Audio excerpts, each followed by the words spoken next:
First Peter chapter 2, verse 13 to 25. Okay, verse 13. Basahin ko yung King James.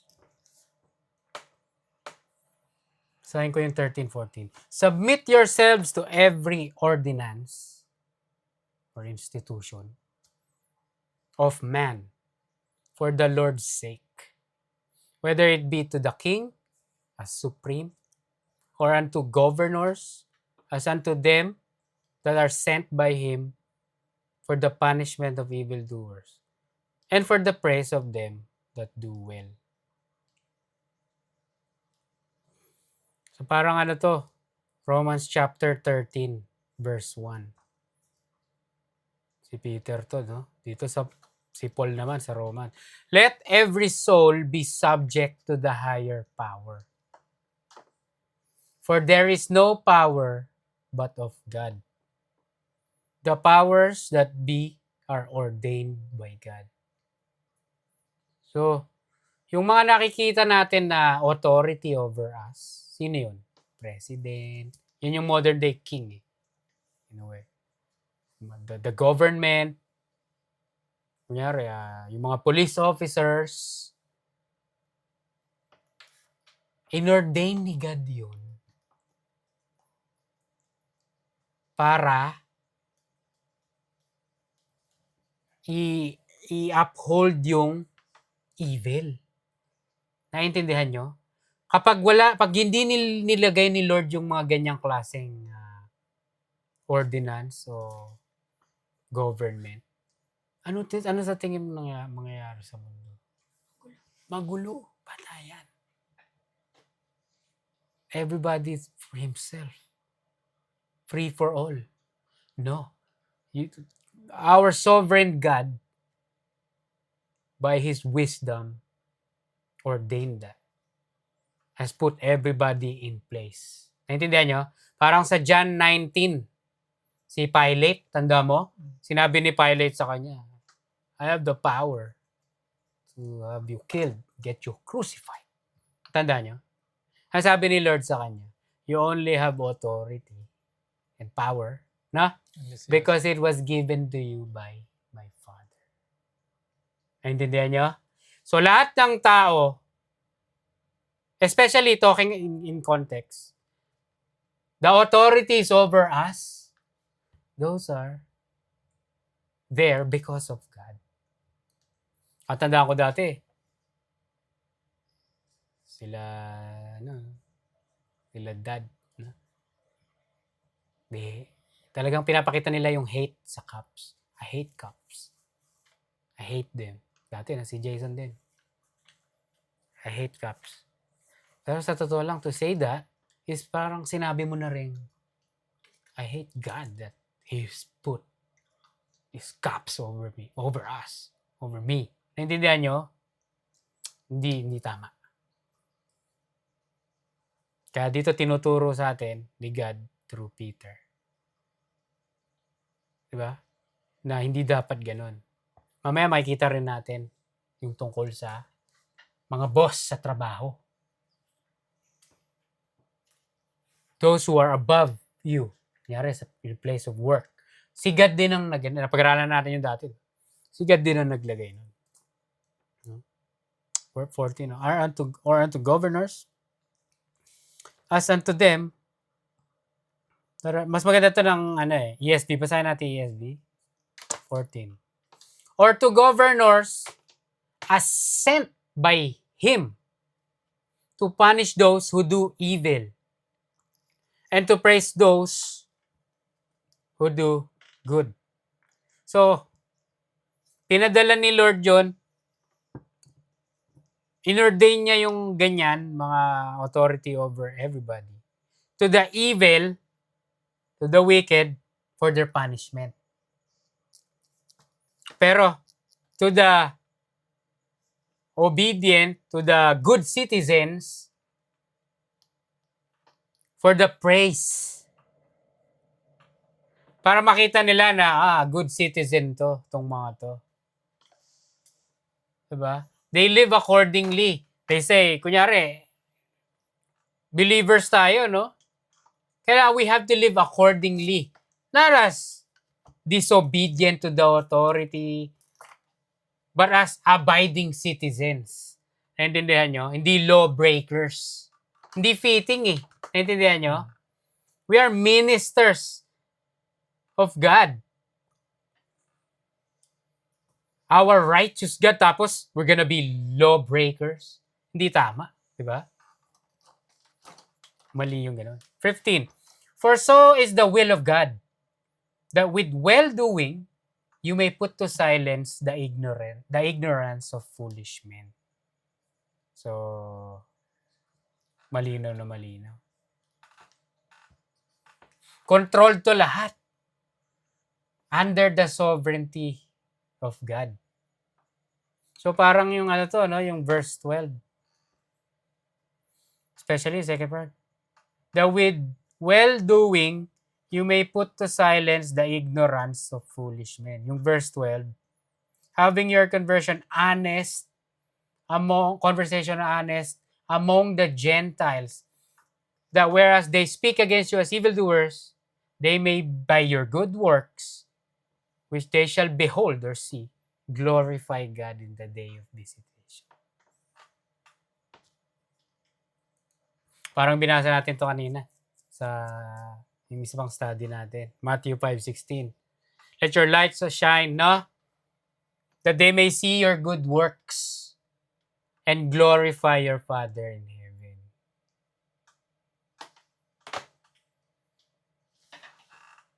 Ephesians 1:4, basahin mo nga. Ephesians 1 verse 4.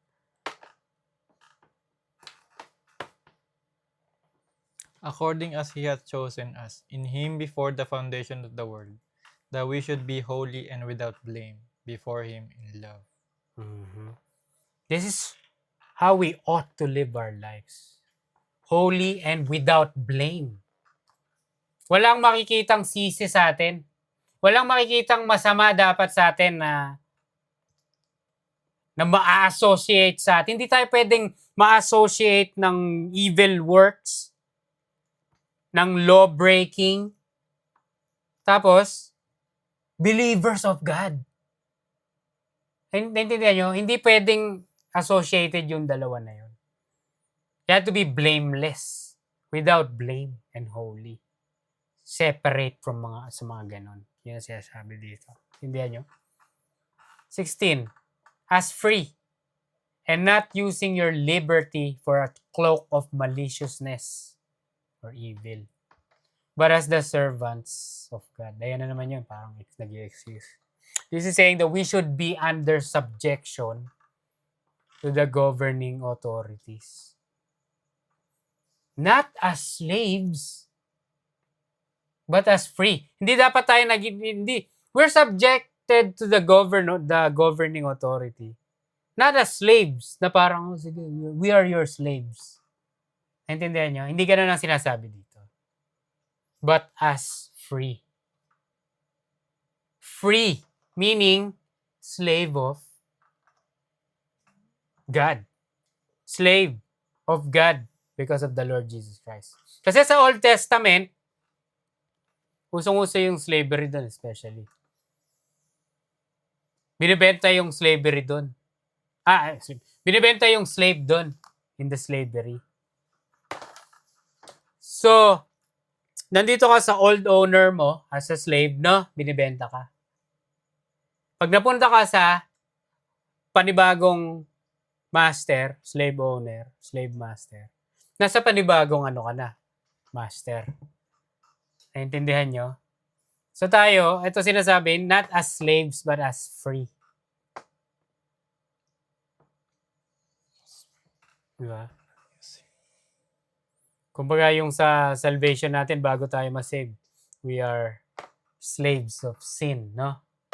Under the law. Sinasabi dito sa book na to, we are bought by the precious blood, no? We are bought. Slave ano yun? Slave languages yun. Slave talk. From one slave, binili tayo. Slave na rin tayo. Slave, before we were slave of sin, now slave from a slave of righteousness. Ganun na nangyari sa atin. We are now servants of righteousness. Hindi servants of sin. Naintindihan nyo? Sa Romans 6:20 to 22, basahin mo. Romans 6:20 to 22.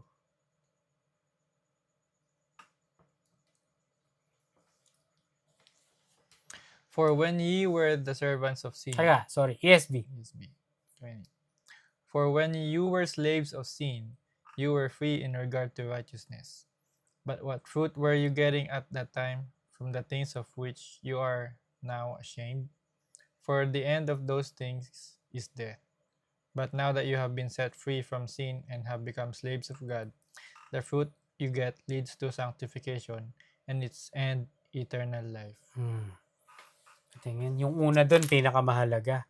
For when you were slaves of sin, you were free in regard to righteousness. Ang ibig sabihin nun, kung gagawa tayo ng righteousness, ano yun?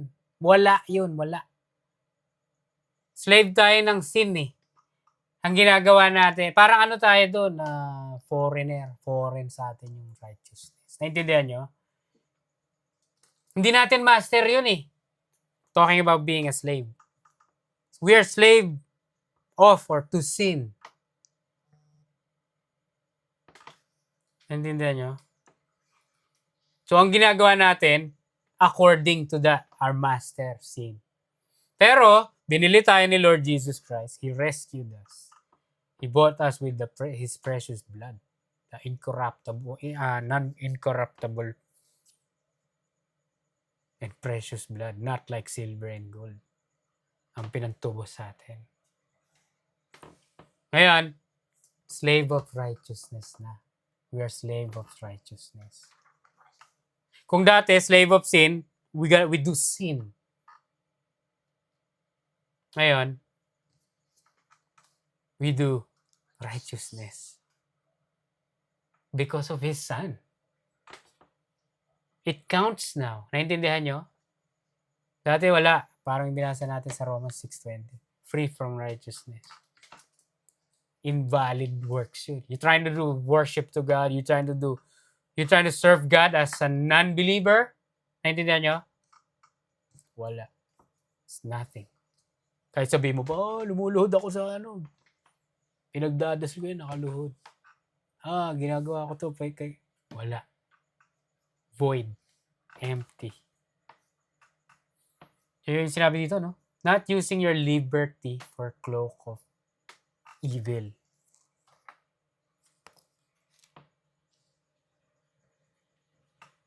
Or maliciousness. Parang Galatians 5:13. Do not use your liberty for an occasion to the flesh.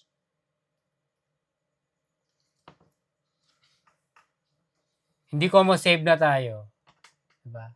Hindi natin pwede abusuhin. May mga taong mga abuso. May mga taong ganon. Given na yun. Alam na ng God natin yun. Kasi that's gonna be the tendency. We trust in the Lord, no? Kaya yung mga works of the flesh, walang epekto sa atin yun eh. But, nandito pa rin tayo sa flesh, meron tayong tendency na makipag-deal sa flesh. Na, sige, okay lang, gagawin ko yan. Okay lang. Save naman na ako eh. Intindihan nyo? Making excuses para sa pleasure of sin for a season. Parang sinasabi sa Corinthians yata yun. So, do not use your liberty for an occasion to the flesh. Not using your liberty for cloak of evil. But as servants of God. You have to keep in mind, hey, servants of God na tayo, not servants of sin. We don't need to do. We no longer have to do sin. Naintindihan nyo?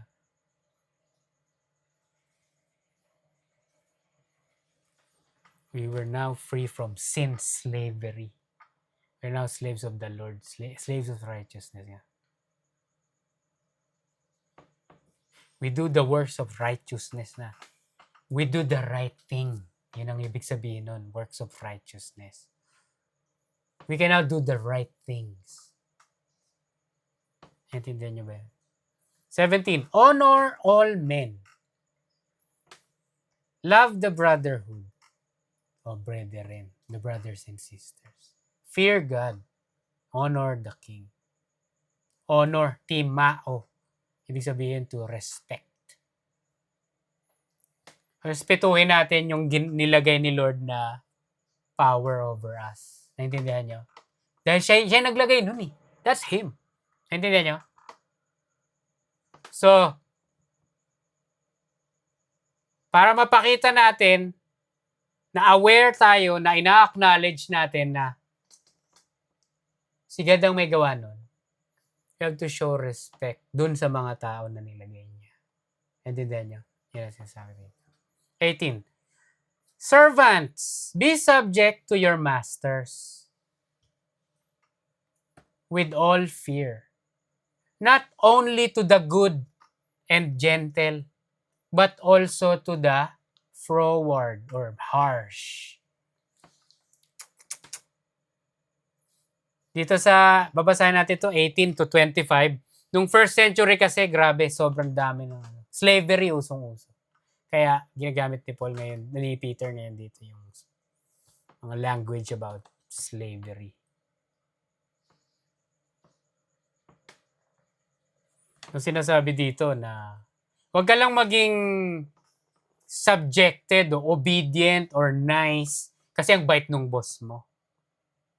Not only to the good and gentle, but also to the harsh or forward. Yung mga inaano ka, binoboss around ka nung boss mo. Maging mabuti ka rin na servant din sa kanila. Diba? Parang ano yan eh. Ephesians 6:5, Colossians 3:22, 1 Timothy 6:1, Titus 2:9. Basically, pare-pareho sinasabi. Sabi, bond servants, obey your earthly masters as you would the Lord. As unto the Lord. Parang yung sinabi kanina sa mga governors, those authorities above us, no? We ought to show respect. Because we are servants of God. Di ba?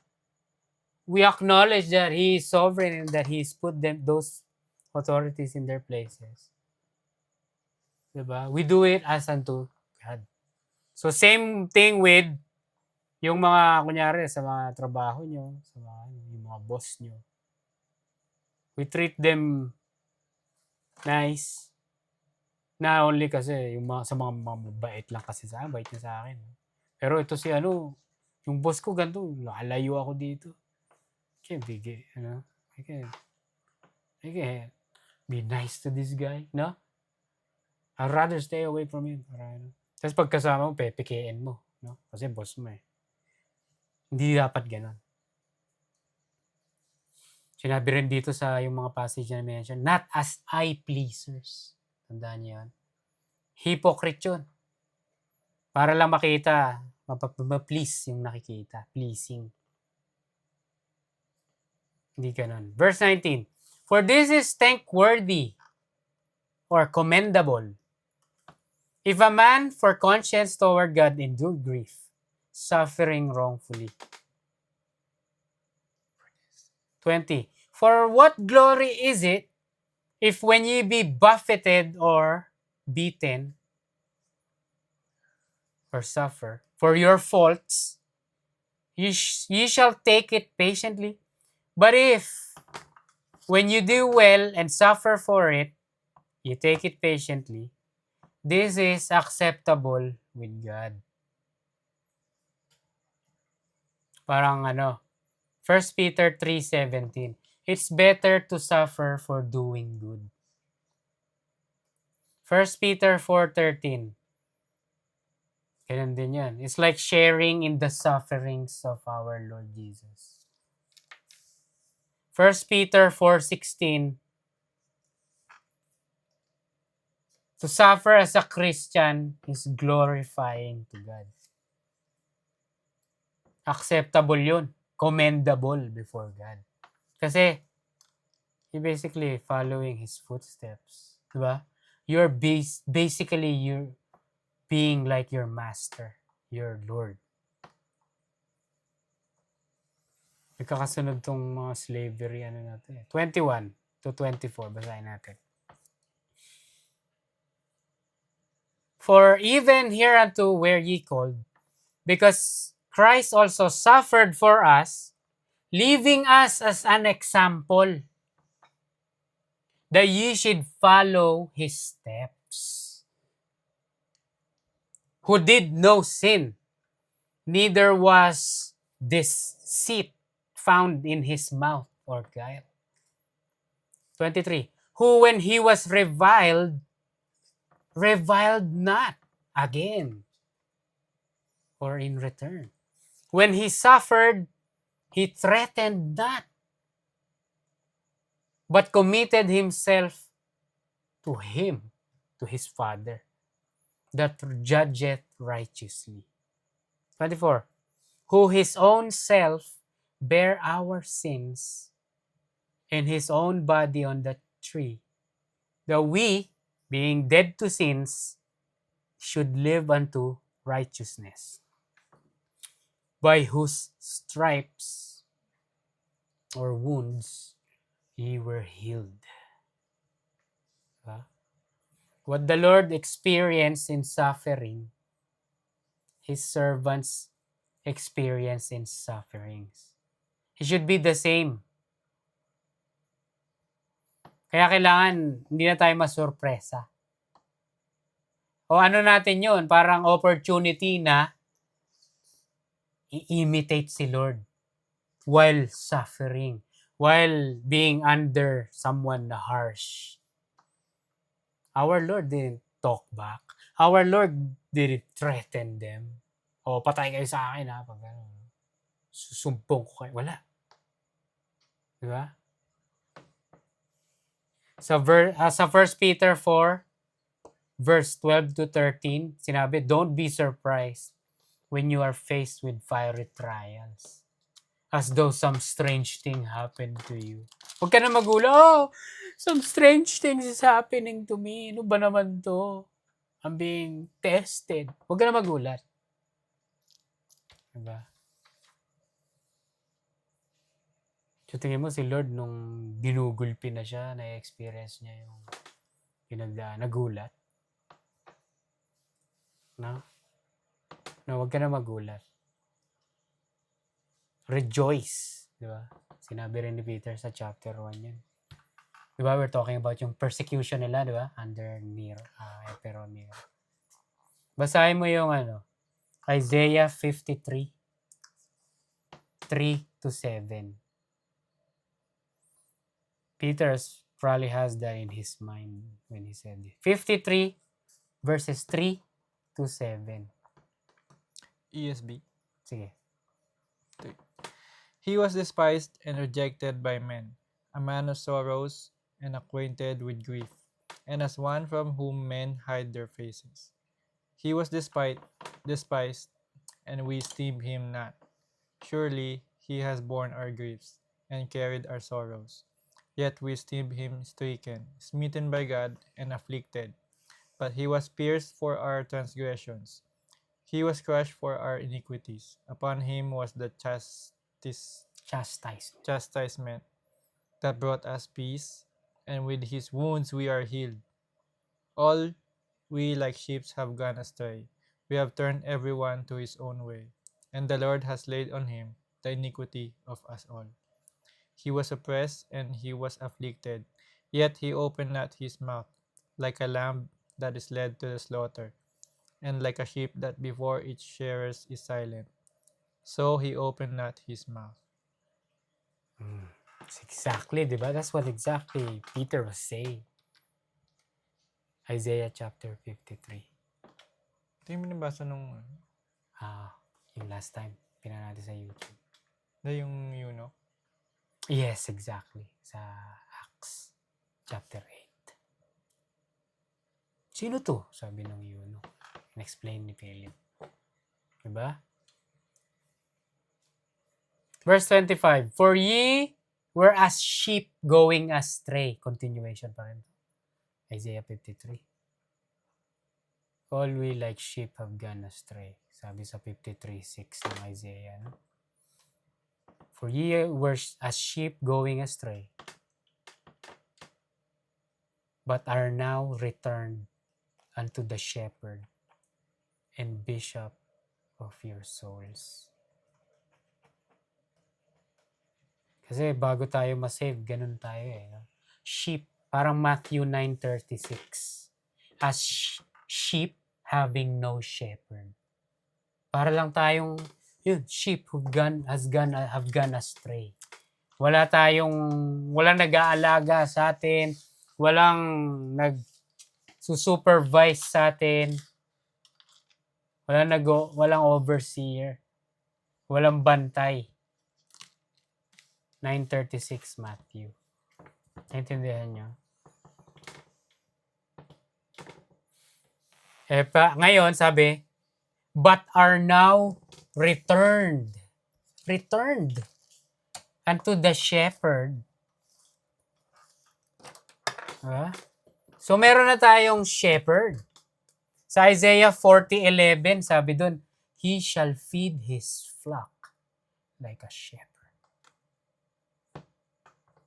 Ezekiel 34:23, he shall be their shepherd. May shepherd na tayo. Parang sa rin yan eh, no? John 10:14, sinabi ni Lord dun, I am the good shepherd. Diba? Yung analogy ng shepherding. Ganun tayo, we're sheeps. We're sheeps. Mga sheep, patatalino ba yung sheep? They're not. They're dumb. They get lost and they need a shepherd. Kaya perfect na perfect yung picture. Yung analogy na yun. Ganun tayo eh. We need him. Every day. The sheep needs their shepherd. For feeding, for safety, for protection. Kasi may mga wolves eh, di ba? May mga gustong kumain sa mga sheep. May bantay dapat. Ganun tayo. We need the Lord Jesus Christ. We need the good shepherd. Huh? But are now returned unto the shepherd and bishop or overseer. Yung bishop. Episkopos. Overseer. The person who supervises. Christian officer pa. Yung Greek word, yung meaning. Christian officer. May bantay. Bishop. Diba? So we are returned to the Lord. Our Lord is also our shepherd, and He is also our overseer, our supervisor. Christian officer. He's our, the Lord is an officer over us. Who tells us, hey, mali yan. Binabantayan din tayo. Like a shepherd, di ba? Kino-correct tayo. Kasi yung mga sheep, kung ano nung ginagawa, ganun din tayo eh. You have to be corrected, guided, supervised, protected. Diba?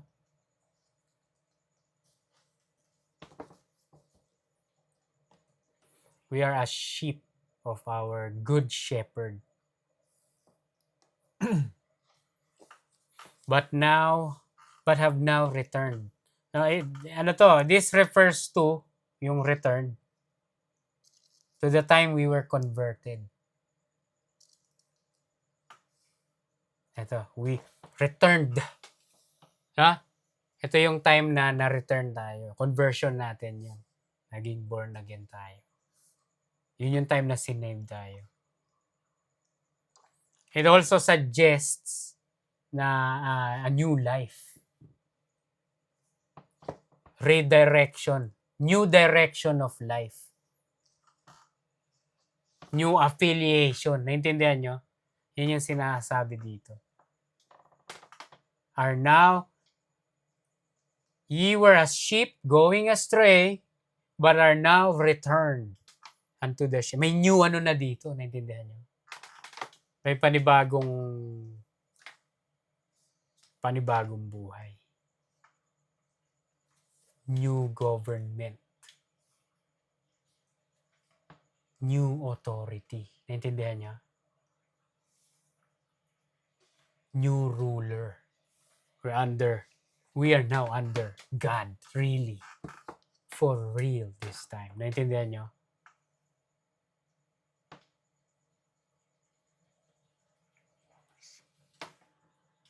Salvation.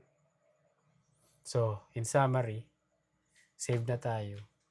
And we have to, there's a specific way how to live as saved individuals.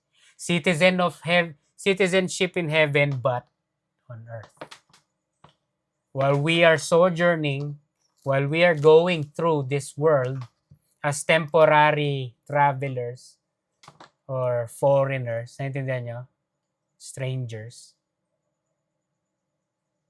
We show respect to the governing authorities given by God. Diba? Yan yung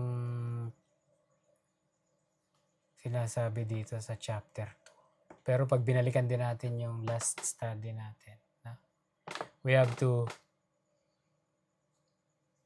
verse 2. 1 Peter chapter 2 verse 2. As newborn babes, desire the sincere or pure milk of the word that you may grow thereby. So the entire summary. Sinasabi dyan, pag believer ka, you're supposed to have an appetite of a newborn baby. Yung newborn baby, natural na mag-desire siya sa gatas, na? Kaya pag believer ka, it should be natural that you desire the milk of the word. No?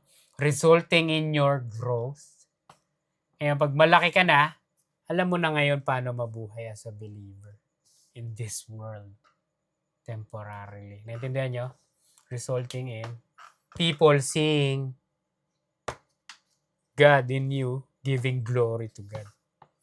Resulting in them giving glory to God. Naintindihan nyo?